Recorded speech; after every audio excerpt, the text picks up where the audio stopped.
Olá! Abordaremos hoje o intricado nascer e desenvolver psíquico da tríade mãe, pai e bebê, em seus aspectos essenciais. Esperamos ajudar o quanto possível, então vem com a gente! Para a psicologia analítica, as crianças e seu desenvolvimento físico e psicológico é uma preocupação de primeira grandeza dos responsáveis, ou seja, mãe e pais, ou outros adultos que estejam nessa tarefa. Esta fundamentação se dá devido ao pressuposto de que o corpo e a psique crescem e se aprimoram simultaneamente. Logo, a vivência corporal transmite estímulo ou perturbação à psique no dia a dia. Os pesquisadores mais recentes da área afirmam uma fragilidade mental, à semelhança da fragilidade física, de 0 a 2 anos.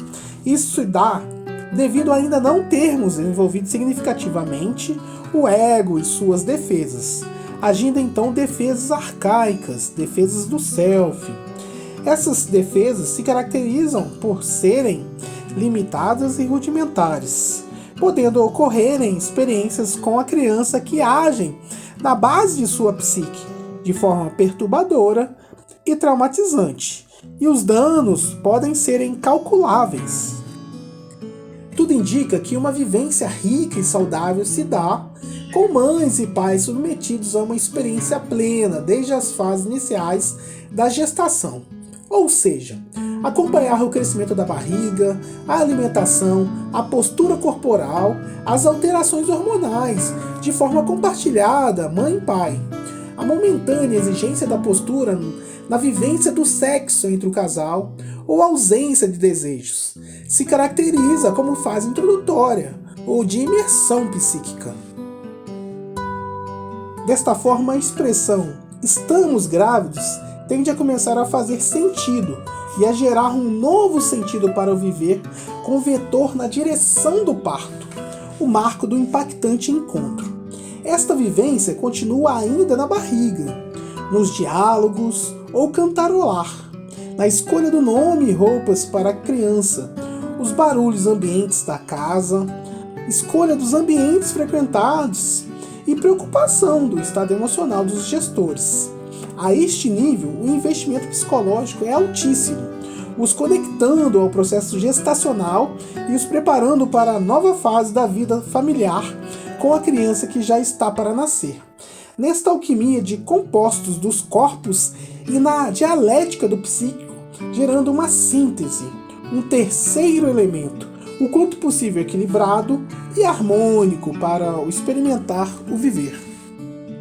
Inicia-se a singela e árdua fase das primeiras experiências e constante tarefa de subsistência para com a criança e o apoio à mãe, devido ao processo de diferenciação e separação corporal estarem ainda em seu início. Amamentação, fazer dormir, fraldas, banho, organização intestinal dos ouvidos e gengivas na criança, desencadeando febres, irritações, insônias e choros, são possíveis convites a exigir a presença dos adultos, alterando as rotinas individuais, especialmente a rotina da casa. Nesta fase, temos a oportunidade de acompanhar o desabrochar e o desenvolver de cada aspecto psíquico, vindo à tona e se complexificando, se for necessário, para saber do funcionamento padrão da criança e quando ela venha a apresentar pequenas disfunções, sejam físicas ou psíquicas, ou um adoecimento mais grave. Há muitos casos que as mães se sentem sobrecarregadas e exaustas pela ausência do apoio paterno nesta fase. Agora, se o casal esteve alinhado e profundamente envolvido nas fases da gestação, estão bem mais preparados e em sintonia fina para esta fase dos primeiros meses da vida da criança. A intensidade e qualidade do trato com a criança são aspectos que tudo indica fazer parte do desenvolvimento psíquico na criança em sua base rasa de conteúdos, na junção dos aspectos inatos e os aspectos vindos do meio ambiente. Por isso é indicado a atenção de sons e ruídos, o controle com os horários da amamentação. Neste início, a demora nessa vivência gera dor e choros inconscientes, sem um objeto bem claro e definido ao alimentar. Isso tende a construir a noção de seio mal. O seio mal aqui é mundo mal, nesta fase difusa onde não há um funcionamento consolidado do ego e uma consciência dos fatos. Mais à frente, por volta de até 1 ano, o andar, o exercício vocal, os acessos aos objetos impulsionam a criança à atividade física e ao desenvolvimento cognitivo.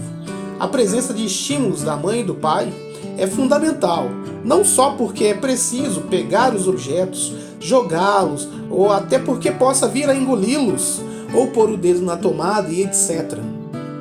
Mas principalmente porque ainda não tem o amadurecimento estrutural psíquico para ser um eu em unidade, ser um eu com mais liberdade.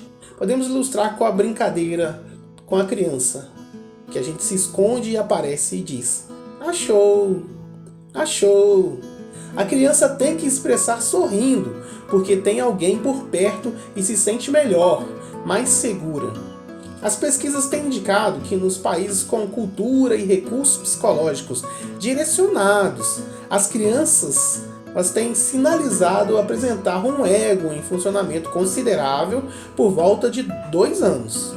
Nossas crianças no Brasil possuem uma média de apresentar um ego funcional por volta de 2 anos e meio. Sugerimos, para melhorar esse estímulo com a criança, a obtenção de objetos coloridos, para serem jogados, para quicar, amassar, os passeios em diversos ambientes, o conversar, o som, as músicas, o bailar, o tom de voz, as sinalizações e expressões faciais e gestos corporais, apresentando os estados emocionais. São elementos riquíssimos, estimulando os bebês e crianças nesta primeira fase da vida. Fica a solicitação para os pais e mães de plantão. Esperamos ter contribuído um pouco e que possamos investir em nossas crianças. Se gostou do vídeo, nos ajude em nossas redes sociais, compartilhando, e até a próxima!